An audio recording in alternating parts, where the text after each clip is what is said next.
तर निवडणूक रोख्यांचं बिंग फुटल्यानं केजरीवालांना अटक झाल्याचं उद्धव ठाकरेंनी म्हटलंय। लक्ष विचलित करण्यासाठी केजरीवालांनाही अटक करण्यात आल्याचं सुद्धा त्यांनी म्हटलंय।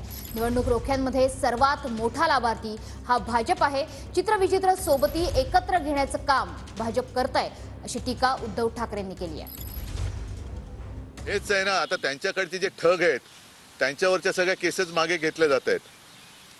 त्यांचं बिंग फुटल्यानंतर आता निवडणूक रोख्यांचं बिंग फुटल्यानंतर केजरीवालना अटक झाली, कारण त्याच्यामध्ये सगळ्यात मोठा लाभार्थी हा भाजप आहे। आणि तो कसा लाभार्थी आहे, त्यांनी अनेक आता हे बिंग फुटले, अनेक अशा कंपन्या आहेत की एक तर त्यांच्यावरती धाडी टाकल्या गेल्या, त्याच्यानंतर त्यांना निवडणूक रोखे मिळाले नाही, तर रोखे मिळाल्यानंतर त्यांना कॉन्ट्रॅक्ट मिळालेले।